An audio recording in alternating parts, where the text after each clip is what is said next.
I'm Stephen Smith, Chancellor of Henricus College 1619, America's first college, revived. And I want to speak a few minutes about the 5 great documents of liberty. All governments of whatever size publish documents. They write down their decisions, they write down their debates, they write down all sorts of things and issue documents.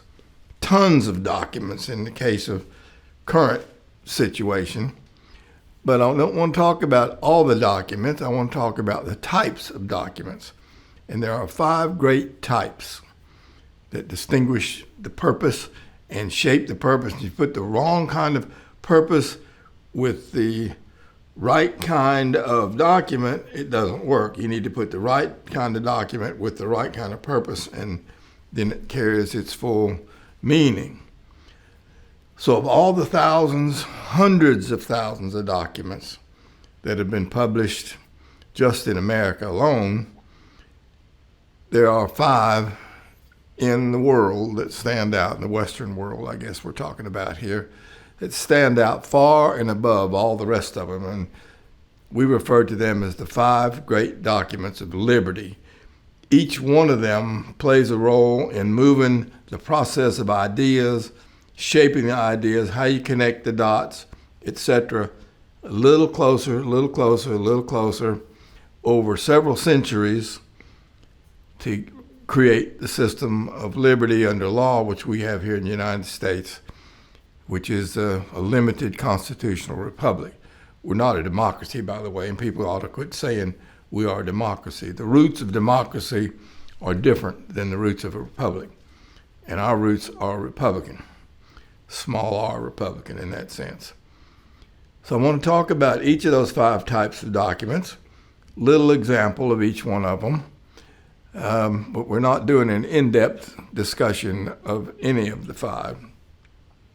I'll just mention all 5 of them to start with. First one, which we consider to be the birth certificate of Western civilization, is the Magna Carta, 1215, revised slightly and reissued in 1225. The one that came down to us is actually the 1225 version of the Magna Carta. It's a little shorter than the 1215 one. They dumped some stuff out that wasn't appropriate anymore. They took care of whatever problem that it was trying to address, and they shortened it, put it out, and as I say, in 1225. That's the Magna Carta. Carta is a shorthand word for charter. And what is a charter? Well, a charter is a grant from a higher level in an organization of privileges, rights, and liberties, and so on, to a lesser. So a charter is from higher to lower.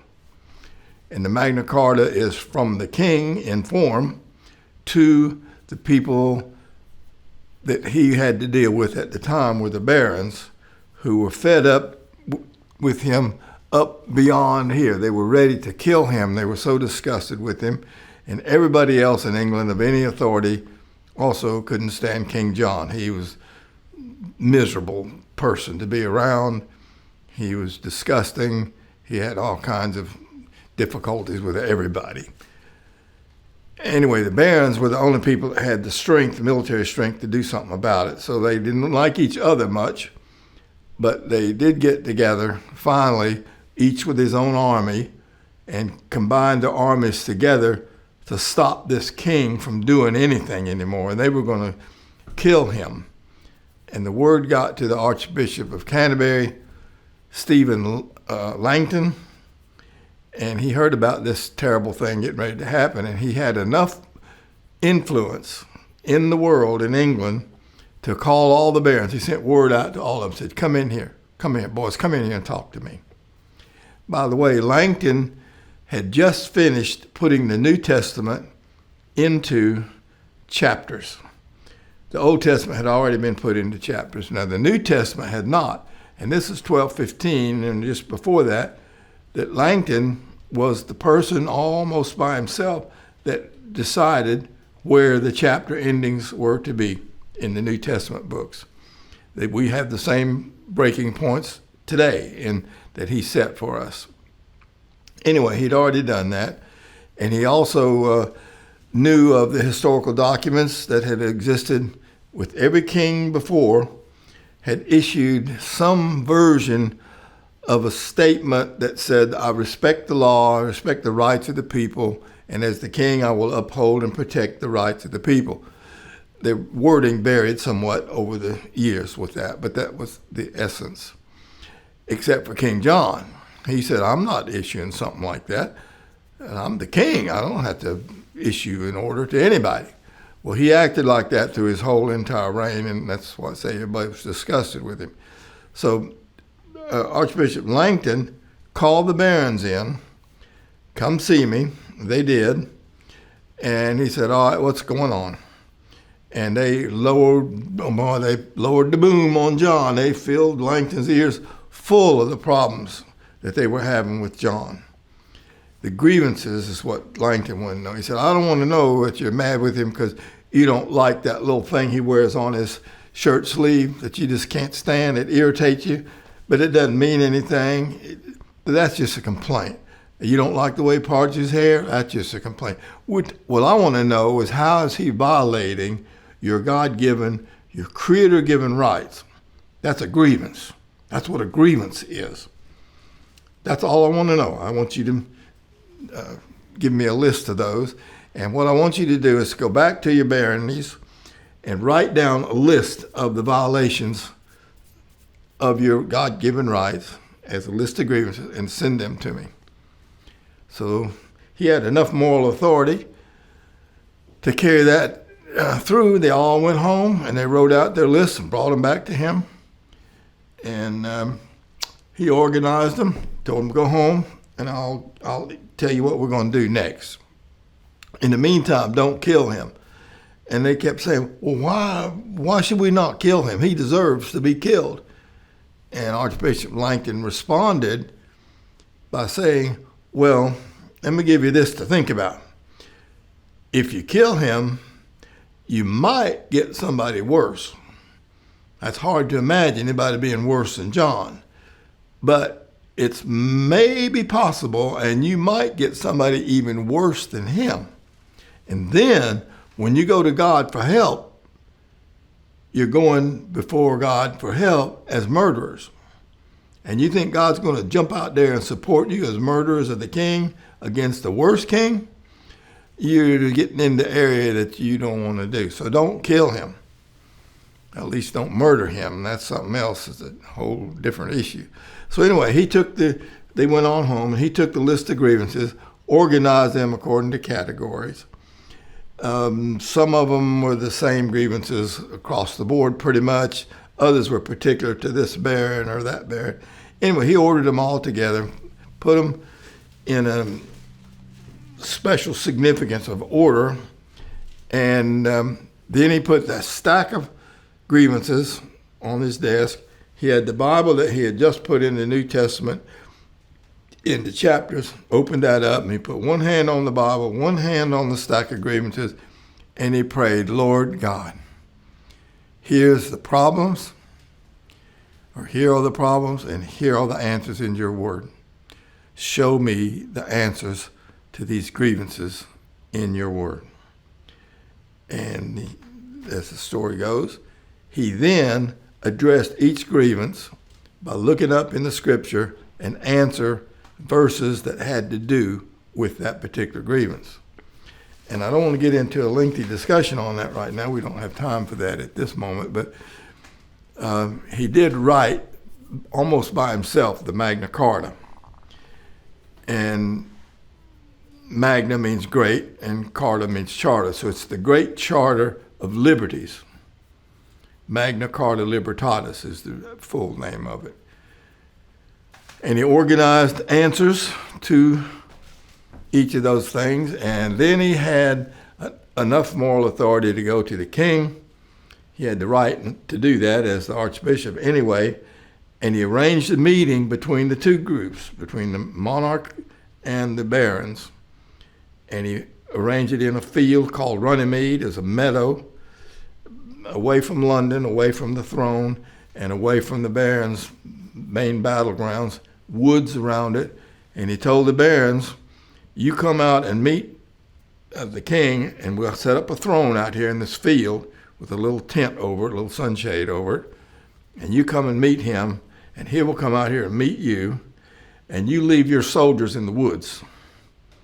Leave your soldiers out there so that they're not visible. And he told the king the same thing. Now, you bring your soldiers out there. I know you're not coming out there by yourself. We don't expect that. But you leave your soldiers in the woods out of sight, too. So then he got both people together and they hated each other, but they were able to talk a little bit, and they presented the proposed Magna Carta to the king and read through that and asked him, insisted really, that he put his seal on it. He didn't sign it because they didn't sign things in those days, and he was illiterate anyway. He wasn't stupid, he just didn't know how to read. But he did not sign. He had the royal seal and put some wax on it and mashed the seal down in there, and then when it cooled, it left the imprint, and that was the royal seal. So what that did was, keeping the form that the king is superior to the barons, he granted them certain liberties and certain guarantees of protecting their liberties, which came from God the Creator to start with. And I won't go through all those. There were 63 of them. The basic one is that the church is not under the king. Church is separate. It elects its own leaders. That's a preamble, actually. And the rest of it set the stage for what we call Western civilization and our system of liberty under law. Came from the Magna Carta. 1215 is where it originated from. And that makes that a massively important document. Magna meaning great, charter meaning charter. And charter is a grant of liberties and privileges to somebody down lower in the organization. Well, that's one. That's number one. And we used to know that document really well here in America, and we don't know it very well anymore, and we should, because that's where we get all of our right to the freedom of the press, freedom of speech, freedom of assembly, freedom to petition government for redress of grievances. It goes on and on and on and on. That all came out of the Magna Carta, which came out of his prayer, Lincoln's prayer to God to show him the answers to these grievances in the Word. So that's a Bible-based document, creator-based. It's not designed to win souls. It's designed to show how to govern according to God's plan of how you should govern. The second one of the great charters is the 1606 First Virginia Charter, and that's 400 years later. And that's the birth certificate of American civilization. And that's the document that authorized 1607 Jamestown, 1611 Henricus, and 1620 Plymouth. It authorized all three of those, or what became those three. And it carried forward the Magna Carta principles, which at that time had been reaffirmed so many times that now was considered common law. And that's what they sent over here by means of the 1606 Virginia Charter. Technically, that charter is a patent, not a full charter. The patent is a subcharter that names and specifies the people that the power that's there is awarding whatever it is to. So it names the 8 people in that 1606 charter that are the patentees. We call it the charter, and that's so embedded in our language that we call it the Virginia Charter. We even do that here at Henricus College. But we know actually that's a patent. And only those 8 people were guaranteed these certain things. Nevertheless, that's the birth certificate of American civilization. The Virginia General Assembly has acknowledged this at our request in 2006, the 400th anniversary. And the next year, 2007, the House of Representatives of South Carolina gave a high five to the Virginia General Assembly for acknowledging that charter, saying we agree. That charter is so important that it counts as the birth certificate of American civilization. And we didn't even ask South Carolina to do that. They got hold of our stuff. That's another story about how they got it. But they took that and said, good, we agree with that. So that's a charter and a patent. So that's 2 of the 5. 1628, King James had died. His son Charles had become the king, and he was a worse king than James. The people in Parliament grew up with this guy Charles, and they knew him, and he was now trying to be the king, and he was throwing his weight around and claiming stuff, and they didn't respect him. They just didn't respect him. And he was saying things and ordering things that were violating their God-given rights. So it got so bad that Parliament got together, the House of Commons, and they decided to request him, to petition him, please get the people that are your ministers of government back under the law. They're doing stuff that violates God-given law. And when he said ministers, they mean like minister of the exchequer, minister of defense, minister of the interior, those kinds of governmental ministers. And those are ministers of the Creator. Today, we think of minister, we think of a delegated authority from God the Redeemer. That's a Christian minister or a church minister, but these are governmental ministers. We don't use that language anymore. We call them secretaries. Anyway, they got together and were going to petition the king, and enough of the people in the House of Parliament were kind of paralyzed at that thought. They thought, man, you don't ask the king to do something like that. You're telling him what to do. And he's the king. We don't work for him, but we don't work against him either. He's still the king. So they debated this, and it got really, really tough. And they knew that this was a distinctive request. Nobody ever asked the king to shape up his throne people before. Never like that. Petition, representing the whole English people. Please get your ministers out of line. They're doing illegal stuff. They're beyond the Creator-given stuff. They're violating people's rights. They're grievance. Get them back under law because we said so. Well, some of the people in there really objected to doing this, and they protested, but the majority was with the ones who were saying we need to get this petition up. Well, one important feature of the House of Commons is that the Speaker of the House, at that time anyway, had to be present for actual official action to be taken by the House. If he's not there, seated in the Speaker's chair, then they can talk whatever they want to, pass whatever. It doesn't really much matter. It's just hot air. Until he's there, then it becomes actionable and acted upon. Well, he was not about to sit there and let them insult the king by asking him to clean up his act. So he was going to leave. He got up and was going to walk out, and therefore they couldn't do anything. It was just hot air. Well, they caught him before he could leave the chamber, caught up with him, grabbed him, dragged him back to the Speaker's chair, sat him down in that chair, held him in place with him protesting and fussing. Nothing he could do about it. He couldn't get up and couldn't leave. And the form was met. He was in the Speaker's chair, and they made the motions and passed the thing and turned into an actual, yes, this is the official petition. So then once they did that, they let the Speaker go, and he roared out of there all mad about it. It was too late. It was done. They sent the petition to the king. He got really mad about it. These people are telling me what to do. I may as well just turn my whole kingdom over to them, blah, blah, blah. Which in truth, some of that business was that there should not even be a king. That was part of their boldness or temerity to tell the king to straighten up. And they weren't in the majority, and they weren't real vocal on that point at that stage either. So when this petition of right came from the House of Commons to the king, he got really angry about it. It did exactly what he said. It was restricting his authority to act as whatever he wanted to do as king. They said, no, you're king of the people. You're not king. You're not God. You're a king. And you have responsibility to recognize and support the rights of the people. Well, at some point in there, he took one of these big documents, he ripped it right down the middle and threw it in the floor.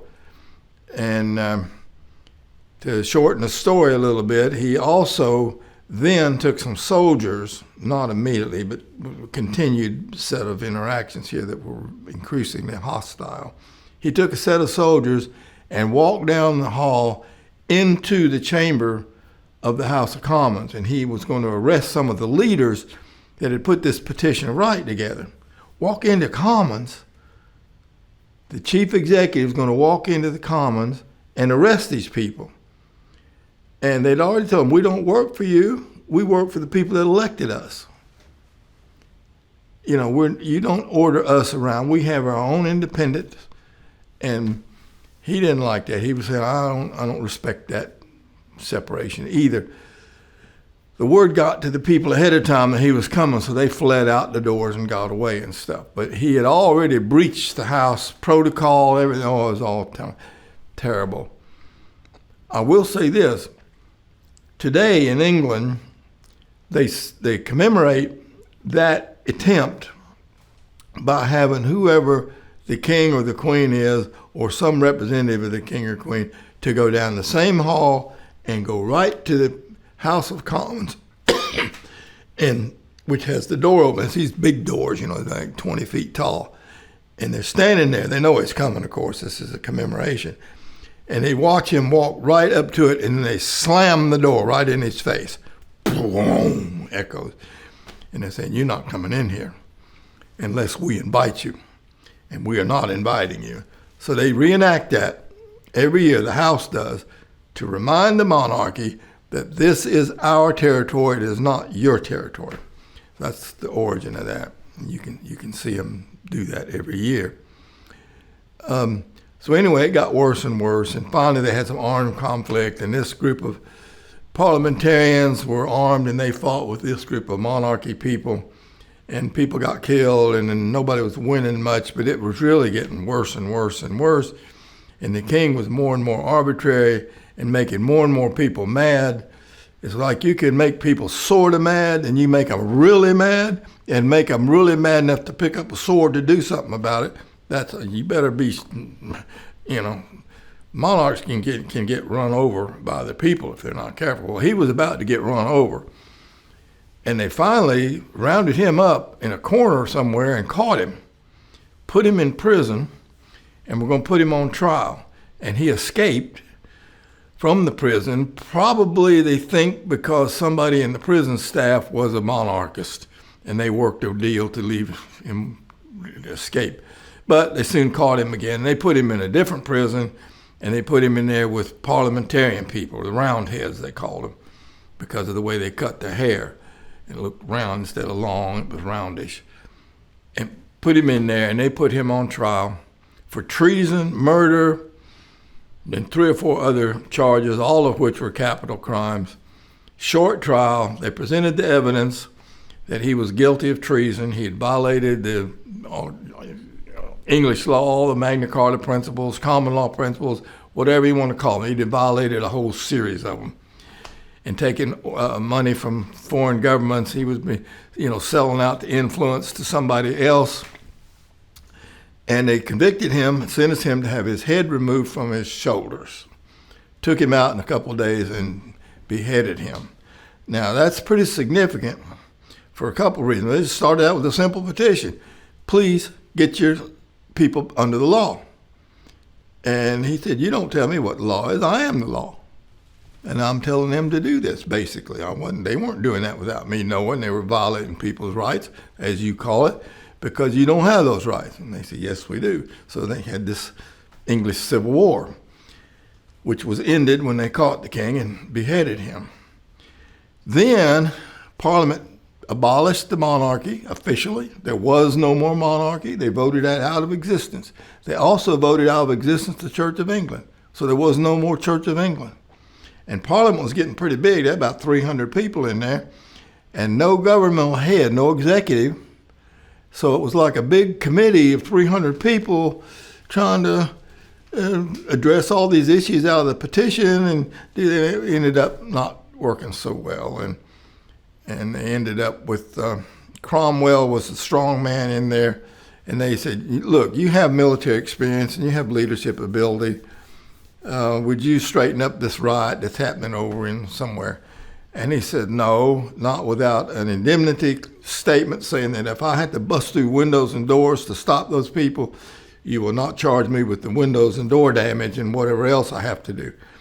Well, they said, okay. So they gave him that, and he went over and cleaned up the riot real quick. Then another one broke out.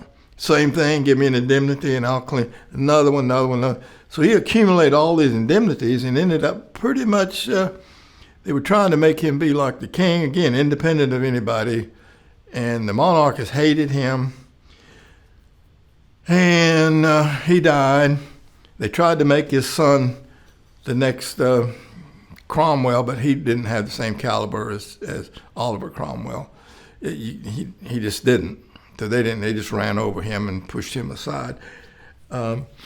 Eventually it got so bad they didn't know how to do anything. So they went and got the son of this king that they'd executed from overseas and said, would you come and be the king? We can't operate. We don't know how to operate without a king.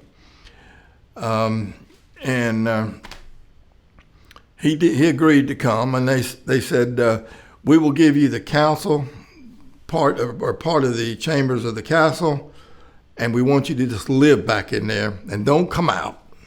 We don't really want you to govern. We want you as a figurehead, and we're going to lock this door, and we will come in and out, and we will send you anything you want, provide you with anything you want, food, clothing, women, boys, whatever you want. Just live back there and leave us all alone, and we'll run the government, and once in a while we'll bring something back there for you to sign.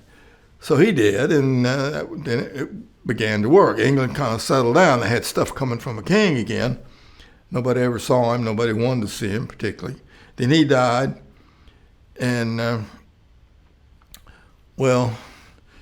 his younger brother, who was Roman Catholic in orientation, didn't like any of this. He hated them for they'd executed his father. And he started doing stuff against the Church of England, ordering them to do stuff and say things from the pulpit that they said that is not a pulpit type of statement. That is not. We're not going to do it. Well, he arrested a bunch of them, and all that set all the Protestants in England afire at that. And he fired the Protestants out of the military, moved them out.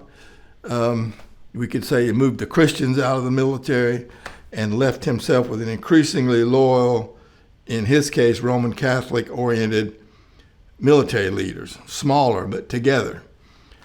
And the other ones didn't disappear. They were still around, and they ended up organizing something, and they were coming after him, and he knew it. So he fled. He got in a boat, went down the Thames River, took this big staff thing that they have, they carry in to lead in. The governor's in session now. This is here. He took that, threw it in the Thames River, went on to the Vatican and lived there the rest of his life.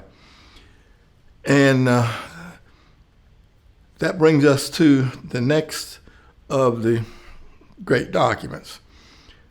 The people in England, what really sent him out, the last straw for him to quit resisting, was that the people in Parliament had sent a message over to King William in the House of Orange in Holland, Protestant, very Protestant, said, would you come over here and bring some soldiers and help us get rid of this guy? And he said, well, I can't just do that. That's like an invasion from me. And they said, well, we can't actually invite you to come because that would be treason on our part. So I tell you what we'll do. How about you come over on a certain day at a certain time and bring only a small number of soldiers at a certain beach, and we'll have a certain number of our soldiers, and we will fight with you. And you will beat our soldiers. You will conquer them, and therefore you can come right on in and take over the reins of the throne and get rid of this king. Well, that's funny, sort of, but they did it. I mean, that was political theater to talk about in real. And then they got to thinking about it. They said, we want him to be the king, and Mary had the right to the throne also. So you had William and Mary. She had the stronger right to the throne than he did, so really, technically, it should have been Mary and William. The feminists at William and Mary College, by the way, think that's a good way to describe that. So they wrote down this Petition of Right, or Declaration of Rights, English rights. Went all the way back to Magna Carta and all these other things, the Petition of Right and a bunch of other documents and things, and put this together and said, look, we will make you the king and queen, since both of you had the right to the throne. We'll make you a joint monarch if you will agree in public with this statement. We'll read it out, and if you agree to it, then we will make you the king and queen. So they read out the Bill of Rights. The Declaration of Rights. And so they did read them, and they said they agreed, and they made him king and queen. Then the parliamentarians, some of them got thinking about that, said, a commoner cannot bind a monarch. Can't make him do anything. Doesn't have that authority. The king is above any of those kind of agreements. And now they're kings, king and queen, but when they agreed to this, they were commoners. They weren't king and queen of England. So now, as king and queen, they're not bound to the agreement that they said just a couple of weeks ago. Well, what are we going to do about that? Because now they can violate. Now we've got to do the whole thing. If they do, we got to chase him out and get rid of him and all stuff. And somebody said, well, we don't think he's really a bad king. We think he and her are good king and queen. So they said, tell you what, let's do. Let's take that Declaration of Rights, run it through the House of Commons as a bill. They passed it, took it over to the Senate or the House of Lords, and passed it there. So then it went, both houses presented this as a form of a bill to sign by the king and queen. And if they sign, as king and queen, they sign it, then they would be bound to it. And that made it law. When it's the same thing, we have both houses, goes to the president, he signs it, it becomes law. Well, this is where we got that tradition from. And they said, well, we meant this. When we said we would govern according to the Declaration of Rights, we meant that. So sure, bring that on. So they signed it, and it became law. And the Declaration is a statement of principles and plans and actions and so on. So when they signed it, though, it became a bill. So that's the fourth type of great document. That is now how something becomes law. Bill voted on by the executive. So the fifth of the five great documents is indeed a declaration, and it's called the Declaration of Independence, United States Declaration of Independence. And when you read through there, it talks about the laws of nature and of nature's God, and it has those famous words in there about from all men are created equal. It's a creator-based document. Keep that in mind. It's Christian, providential, which has the family is godly or profane. The state is godly or profane. The church is godly or profane. If they're godly, they're under Creator, and the Redeemer. Church is under the Redeemer, and the state is under the Creator. So these are creator documents, all five of these things. So the Declaration of Independence is in line with that, and it's all men are created equal, and they're endowed by their Creator with certain unalienable rights, among which are life, right to life. That's where we get that in America. And liberty, which is a system where nobody can put unjust debts on you and unfair practices on you without your consent. You just can't just tell you now owe $100,000 to somebody, king or anybody else. You can't do that here. And pursuit of happiness. Life, liberty, and pursuit of happiness. I'm almost through here, but I got to say this. When I was in college, I was pretty dumb about history. I didn't like it. And this was back in the days when we thought we were hot stuff because we were in college. And we took this phrase, pursuit of happiness, to mean that we can do anything that makes us happy. If it makes me happy, I can do that. That came out of the 60s kind of stuff. And it even says that in the U.S. Constitution. Well, it's not in the U.S. Constitution. Number one, it's in the Declaration of Independence, and that isn't what it meant anyway. This is the creator-based statement, pursuit of happiness. Happiness has to do with happenings, things that happen. Has nothing to do with salvation. Now, that's the church issue, the Redeemer issue. This is the Creator issue. Men can do whatever they want to do up to the point where God says, don't do that. There's certain things, lots of things he said don't do, because it will hurt you. You will hurt yourself with that, or you will hurt somebody else, which will hurt you. So pursuit of happiness meant you could do whatever you wanted according to what would make you happy with the happenings that would be with the blessings of God, the Creator. Now, that doesn't mean you can do anything you want to do. It means you can do stuff that he has called you, and that he has a plan for your life. This is also embedded in there in the backstory on this. And if you do what God has called you to do with your life, you will have good happenings, and you have a right to pursue that happiness. Because that's God's plan for your life. So you have a God-given, Creator-given right to pursue happiness. That's what that means. Well, it took me a long time to figure out how we distorted that pretty badly, saying that was in the Constitution and we could do whatever we want to. If it feels good, do it, all that kind of stuff. But that's not what that meant at all. It still doesn't mean that. It means that God has a plan for everybody's life, and they have a right to pursue whatever it is that God has called them to do. So that's the 5 great documents of liberty. And then you get to the U.S. Constitution and the U.S. Bill of Rights. Still providential. All of this is Creator-based. The Constitution is Creator-based too. It's Christian, but it's Creator-based. It isn't salvation-based. That's a church document. These are all Creator-based, every one of them. And when you get to the U.S. Bill of Rights and you read that thing, it has a series of phrases in there, particularly one called due process of law. That means the whole thing. If somebody's doing something violating people's rights, you can have them arrested and put in jail only if you prove this and prove that and prove that. And he doesn't have to prove he's innocent. You have to prove he's guilty. That's what the government restriction is there. That's a great protection. He might really be guilty, but you have to prove it. If you can't prove it, then he's going to walk. He's declared not guilty. He isn't declared innocent. He's declared not guilty, not proven guilty in a court of law.